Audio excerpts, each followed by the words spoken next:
Hey ladies and gentlemen, Stephen here from Redolessence. Welcome back to another video. Thank you all so much for tuning in. I really do appreciate it. And in today's episode, we're going to be taking a closer look at a fragrance by the company Givenchy, and this one is called Organza, so make sure to stay tuned.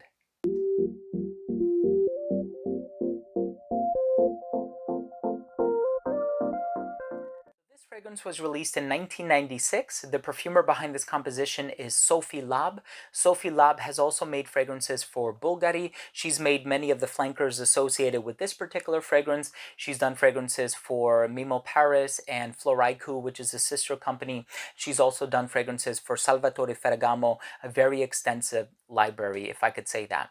So this fragrance has a mix of white florals. So there's jasmine, there's gardenia, there's a little bit of osmanthus. There's also this African orange flower note in here that I really enjoy. Kind of reminds me of orange blossom in the way that it's been presented in many other fragrances that I have in my collection that I absolutely adore. And it also has this really soft and subtle vanilla in the base, which really completes the fragrance, and I think it adds a really nice and unique touch to the fragrance. I'm really excited to tell you what I think of the smell. Let's start things off with the presentation. So the box for Organza has this gold and red border. Just has the name of the fragrance in the front, the Givenchy logo towards the bottom. And this is Eau de Parfum concentration. I'm currently holding the 50 milliliter size. On the back of the box, you just have some more ingredients like your made in information, the e-commerce website, and then of course the ingredients. And the serial number for this fragrance is punched above the UPC. The bottle for this fragrance has the silhouette of a lady. The information for the serial number may be located and printed directly on the sticker on the bottom of the bottle if you're looking to authenticate your purchase. The cap for this fragrance does click into place very securely. You can pick it up from the cap, and please take note that the name of the fragrance and the company is printed right here on the front of the bottle. And the distribution on the atomizer is a little bit narrow, but it gets the job done. Let's continue with the smell. So as soon as this fragrance opens up, you're going to get a really lush mix of florals. You definitely get the osmanthus in here. You get a little bit of that jasmine. I would say the more daring white floral in this blend is actually the osmanthus that's used in here. If you've ever smelled the raw material in its pure form, it's actually rather strong. And I don't think that anything about this fragrance comes across very dark or brooding or daring or anything like that. So I don't think that the lightness and the class and sophistication of this fragrance has been compromised in any way. Gardenia is a fantasy note in perfumery, but the floral note that I get in here of the strongest concentration, and just my opinion and the way that my nose perceives it, is the African orange flower note. Now, I've actually encountered this note and some similar notes in other fragrances before. So there's one called Batito Dali by Profumum Roma. It's a niche brand. It's a fragrance that came out many years ago. I love the way that it's being done in that particular fragrance, although that one comes across a little bit sweeter. And I would say the vanilla utilized in that blend is not as subtle. And there's also Sevilla Lobe, which is a Bertrand Duchaufour composition for L'Artisan Parfumeur. That one has a lot of orange blossom, and it's very unapologetic in its use of the note of vanilla, but also perhaps some resins in the base as well, some of which actually do have a vanillic overtone. In the case of this fragrance, I find the use of vanilla to be rather on the soft, smooth, and subtle end of the spectrum, and I think that that's what's really preventing this one from entering or even flirting with gourmand territory.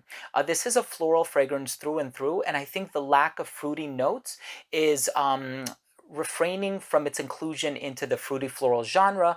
Most of the time, that genre can come across to smell a little bit overly done, overly saturated in the market, youthful, contemporary, and perhaps even flirtatious. And I think it's the lack of the fruity components in this one that put this into very sort of classy, sophisticated, elegant territory, and I really enjoy that. I can definitely see this fragrance being worn by a confident woman, somebody who's perhaps dressed up, somebody who wants to put their best foot forward, make heads turn whenever, you know, she passes your way, and then you just want to see where's that sillage, where's that central coming from.